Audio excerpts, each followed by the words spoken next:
Sean todos muy bienvenidos a esta clase magistral.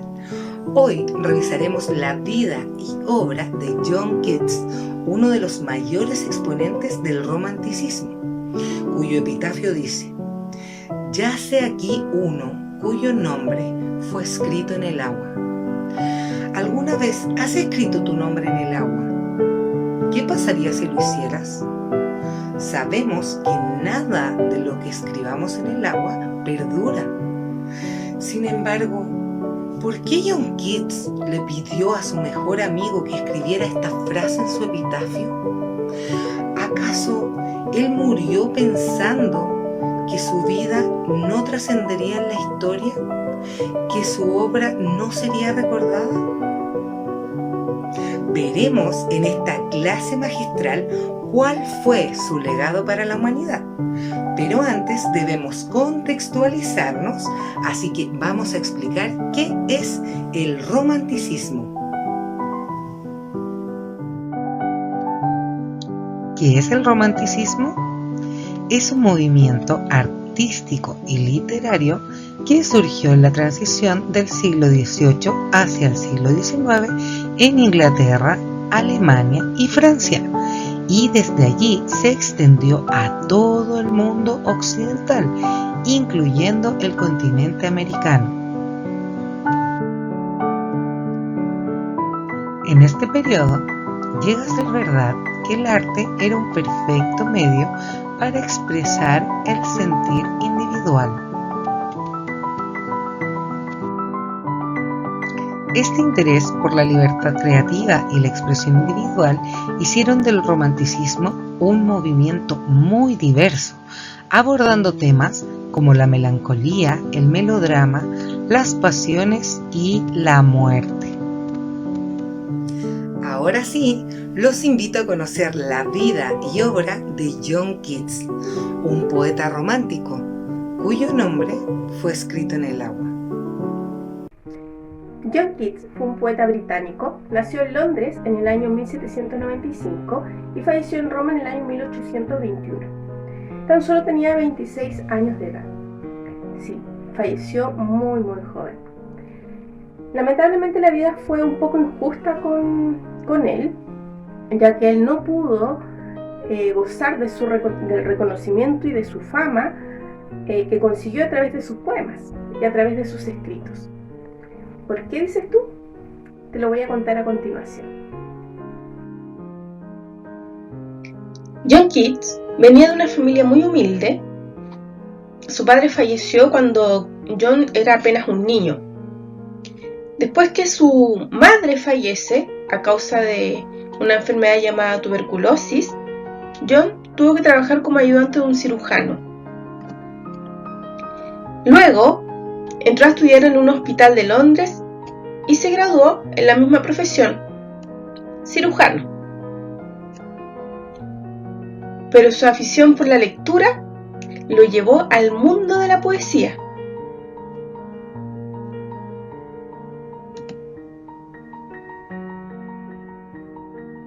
Enseguida, conoció al poeta y editor Leigh Hunt, embarcado en la defensa del romanticismo. Hizo amistad con él y también con otros poetas, como por ejemplo Percy Shelley y Lord Byron.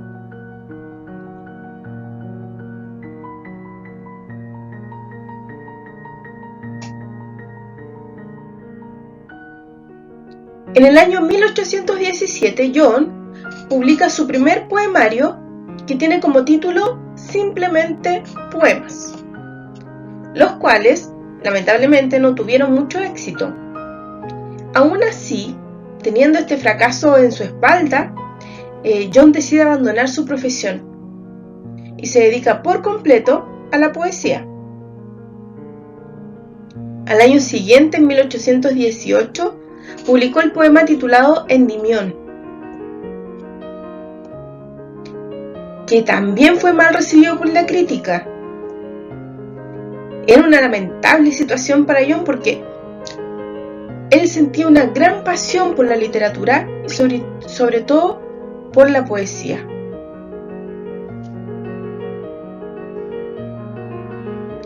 El hermano de John, Thomas Keats, muere de tuberculosis, igual que la mamá, por lo que se ve obligado a volver a Londres para poder despedirlo.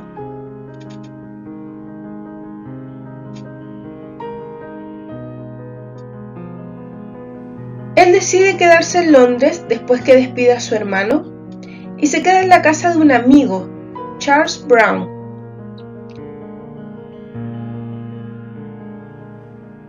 ¿Y saben qué ocurrió? Conoció a una mujer, Fanny Brown. Y sí, se enamoró de Fanny y ella fue su gran inspiración.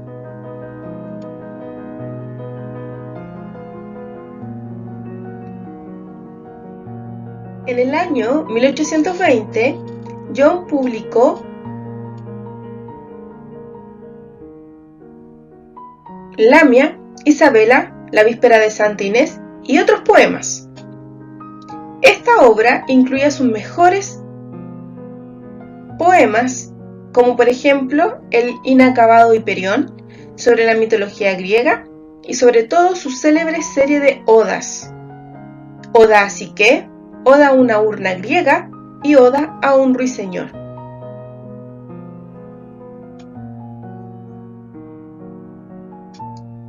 Al año siguiente, la relación que tenía con Fanny tuvo que terminar. Lamentablemente, Keats presenta una tuberculosis que ya estaba muy avanzada. Los médicos le aconsejaron que se tenía que alejar del clima londinense porque en Londres hacía mucho frío, entonces tenía que irse a Roma. Y así lo hizo. John se tuvo que ir y se tuvo que alejar de su amada. Aunque no del todo, ya que entre ellos se enviaban cartas cada vez que podían. Durante un año su salud pareció mejorar, pero solo fue una falsa esperanza, y murió al año siguiente, el 23 de febrero de 1821. El cuerpo de Keats está enterrado en el cementerio protestante de Roma. Sobre su lápida, según quería que fuera su epitafio, se lee: aquí yace alguien cuyo nombre fue escrito en el agua. Interesante la vida de John, pero esto no termina aquí. Cabe mencionar que John Keats fue uno de los poetas más importantes de la lengua inglesa. Ya lo había mencionado antes, ¿verdad? Pero, ¿qué ocurre? Que ese reconocimiento como uno de los mejores poetas vino 27 años después de su muerte. ¿Te acuerdas que al comienzo te dije también que él no pudo gozar de su éxito, que la vida había sido un poco injusta con él? Bueno, es justamente por esto, porque lo reconocen como uno de los mejores poetas cuando él ya había muerto. Pero ustedes se preguntarán, si él ya estaba muerto, ¿cómo logró ser famoso entonces? Bueno, resulta que su amigo Charles, ¿te acuerdas de él, con el que vivió en Londres, publicó las cartas de John? Sí, esas cartas que John se escribía con su amada Fanny. Esas cartas que estaban llenas de emociones, de sentimientos hacia esa mujer. Esas cartas, más el diario de vida de John, resultaron ser la mejor obra de John Keats. ¿Quieres saber qué decían esas cartas? Yo muero de la curiosidad, así que te voy a invitar a escuchar una de las tantas cartas que John le escribió a su querida Fanny.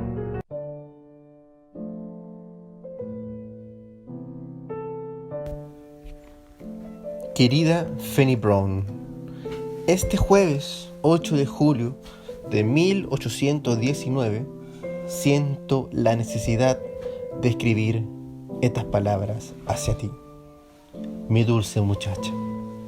Tu carta me proporcionó más placer que cualquier otra cosa en el mundo, con la única excepción del que tú misma me podrías proporcionar. De hecho, estoy casi asombrado de que alguien que está ausente como tú tenga el tremendo poder sobre mis sentidos que ahora siento.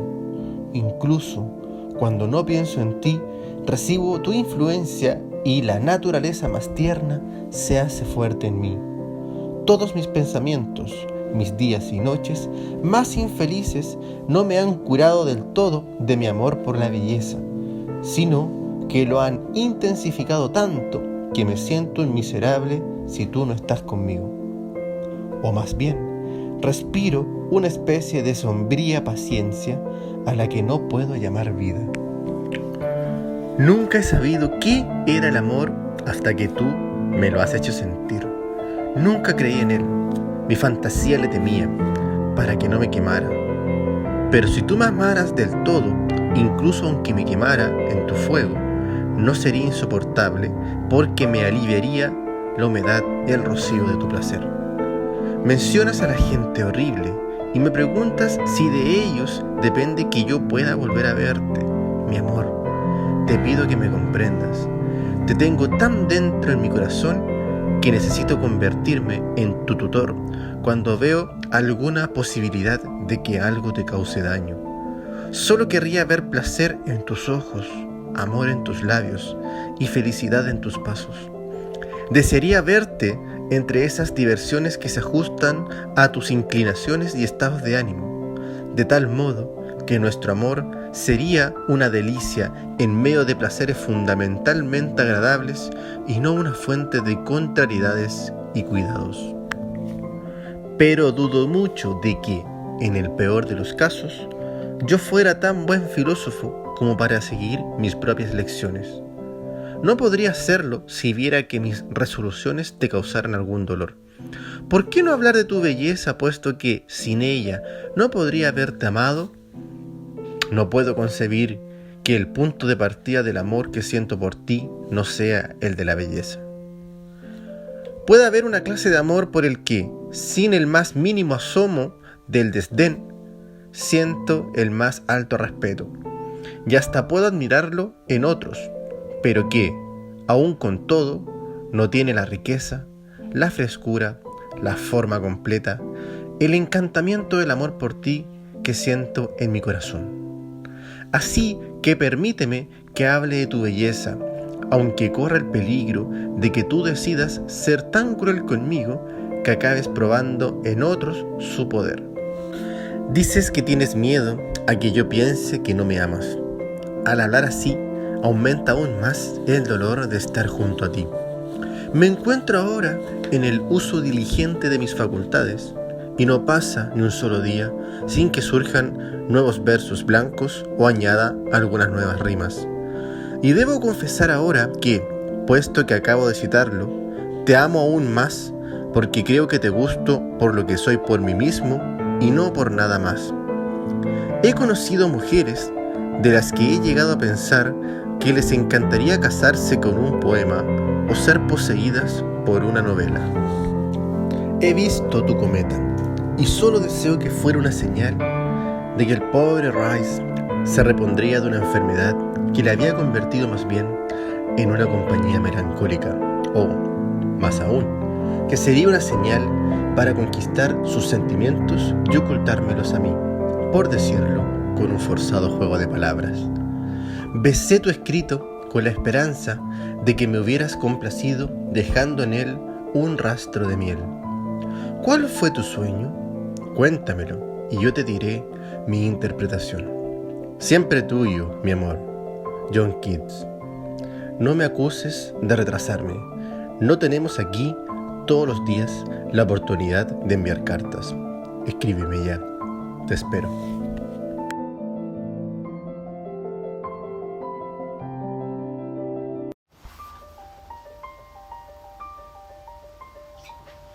Qué hermosa carta, ¿verdad? Hoy en día son muy pocas las personas que se animan a hacer un escritos como estos.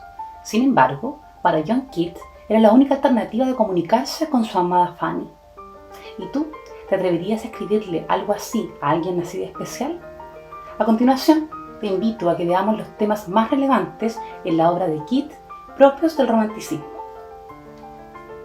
Temas del romanticismo en la obra de Keats. ¿A qué llamamos tema en literatura? El tema literatura corresponde a la idea general sobre la que va a girar la historia y sobre la que se establecen los conflictos, las tramas secundarias y los giros dramáticos. Vamos a entenderlos como conceptos abstractos que no se pueden tocar, pero bien definidos y aceptados por la mente de las personas. Los temas son aquellos que van a apelar a los sentimientos universales que son propios o inherentes al género humano. Asimismo, están presentes en casi todas las culturas, permiten al lector identificarse incluso rápidamente con los personajes. ¿Quieres saber cuáles son posibles temas trabajados en la literatura? Bueno, acá te dejo algunos para que los conozcas o los reconozcas. El primero de ellos es el amor. Sin duda, este tema es abordado por grandes escritores a lo largo de mucho tiempo y sin duda va a seguir siendo un gran tema tratado. A la vez con el amor tenemos el desamor, que evidentemente, aunque no nos guste mucho, también es parte, ¿cierto?, de la literatura o de las temáticas que muchos escritores como John Keats han considerado y tratado también. Un tema interesante y no menos importante también corresponde a la muerte, que efectivamente está en muchas historias, incluso sobrepasando las vallas de la literatura, en el cine, ¿cierto?, y en grandes historias que nos están acompañando. Por otra parte tenemos la vida, y la vida obviamente también está en dicotomía con la muerte, van de la mano. También un tema bien interesante y tratado por muchos escritores corresponde a la locura. Como ya hemos conversado en este encuentro, el romanticismo corresponde a un movimiento cultural y artístico que se desarrolló en Europa y América durante el siglo XIX. Los caracteres generales del romanticismo son subjetivismo, exaltación de la personalidad individual, oposición a las normas clásicas, valoración de la Edad Media y de las tradiciones nacionales. Dentro de este contexto, también tenemos distintos temas que se van a abordar tanto en la poesía, en la narrativa y en el drama dentro de este contexto romántico. A saber, conozcamos algunos de los temas más considerados dentro de este proceso. Entre ellos tenemos la libertad, pocas veces conseguida, el amor, que según el concepto romántico, raramente alcanzado, la muerte y todo lo que ella conlleva, el destino, adverso siempre para el héroe, el sentimiento del poeta con el paisaje, la noche, las ruinas, lo desconocido, lo oscuro. Asimismo, el reconocimiento de personajes que llevan tiempo sin verse, la anagnórisis, viajes a mundos exóticos, a Medio Oriente, y la defensa de los nacionalismos y de sus culturas. Temas del romanticismo en la obra de John Keats. A continuación, veremos 4 de los temas más relevantes en relación a la obra de John Keats que se destacan, por supuesto, en el periodo romántico. Pongamos atención. La libertad del individuo. Este era uno de los temas del romanticismo más candentes entre los autores románticos, pero esta libertad no solo rebasaba el contexto individual, sino que también hacía referencia al colectivo, a la necesidad de liberarse como nación. Por otro lado, tenemos la naturaleza. La naturaleza es un tema de gran relevancia en el romanticismo. Para los artistas románticos, la naturaleza es una fuente de belleza y del mismo modo es el medio a través del cual se manifiesta el espíritu del universo. En las representaciones artísticas de este periodo, la naturaleza adquiría distintas connotaciones. En ocasiones se le atribuían poderes curativos, en otros casos era fuente de inspiración e imágenes. También se podía presentar como un refugio en las construcciones artificiales de la civilización, tales como la sociedad y la política. Sin embargo, el papel más importante de la naturaleza era el de la representación de los estados de ánimo del autor. Otro de los temas que son también tratados en la obra de Keats dicen relación con el concepto y la idea de la Edad Media. En la literatura de esta época nos encontramos con que muchos autores ambientan sus novelas y sus creaciones en la Edad Media, ya que se consideraba como un tiempo pasado en el que todo fue mejor. Este periodo de la historia también es una respuesta al neoclasicismo que durante el siglo anterior se centraba en ambientar sus obras en la época clásica. Por otra parte, la soledad.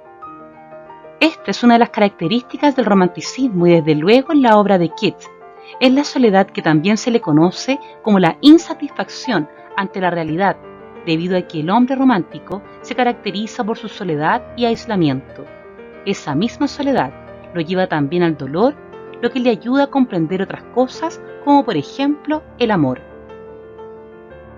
Para ayudarte a comprender de mejor manera cuáles son las temáticas que se ven y aborda la obra de Keats, te invito a conocer algunos de sus títulos de sus poemas más connotados. Entre ellos tenemos A la soledad, Oda a la melancolía, Sobre la muerte, Sobre una urna griega, Oda al otoño, Sobre el mar. Los temas tratados en la poesía de John Keats resultan ser un emblema del periodo romántico. La naturaleza, la soledad, el amor, la vida, la muerte, fueron solo algunos de sus sellos inspiradores y sin duda el reflejo de su vida, marcada por las pérdidas y las dificultades. Ahora que ya has conocido parte de la vida y la obra de John Keats, te invito a que disfrutes uno de sus poemas más connotados que tiene como título A la soledad, en las voces de un grupo de estudiantes del Colegio Francisco de Villagra. Que lo disfrutes. A la soledad, John Keats. Oh soledad, si contigo tengo que vivir, que no sea de desordenado sufrir. De turbias y sombrías moradas, subamos juntos la escalera empinada. Observatorio de la naturaleza, contemplando el valle su delicadeza. Su río cristalino corriendo, permitid que vigile, soñoliento. Permitid que vigile, soñoliento, bajo el tejado de verdes ramas. Donde los ciervos pasan como ráfagas agitando a las abejas en sus campanas. Pero, aunque con placer imagino estas dulces escenas contigo. El suave conversar de una mente, cuyas palabras son imágenes inocentes. Es el placer de mi alma, y sin duda debe ser el mayor gozo de la humanidad. Soñar que tu raza pueda sufrir por dos espíritus que juntos deciden morir.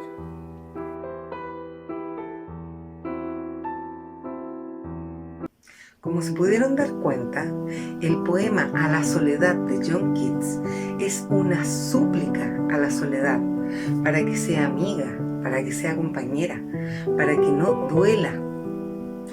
Este poema fue publicado en 1816 y hoy, con todo lo que estamos viviendo, toma más sentido que nunca. John Keats dejó este plano en 1821, hace ya 200 años, y aunque él falleció pensando que su nombre estaba escrito en el agua, nunca imaginó lo relevante que sería su pluma para la literatura universal. Nosotros no sabemos lo que dejaremos en este mundo. Es por esto que les invitamos a escribir sus sentimientos, sus pensamientos, sus emociones. Escriban cartas a los amigos o familiares que extrañan. Escriban cuando sientan tristeza, amargura, rabia. La escritura es un medio de sanación para el alma. ¿Cómo saben que en un futuro descubren sus escritos y adoptan una relevancia para reflejar lo que estamos viviendo, este periodo de la historia que vivimos? Uno nunca sabe. Cerramos así esta clase magistral, invitándoles a escribir o simplemente a hacer algo durante su vida para trascender y no dejar escrito su nombre en el agua.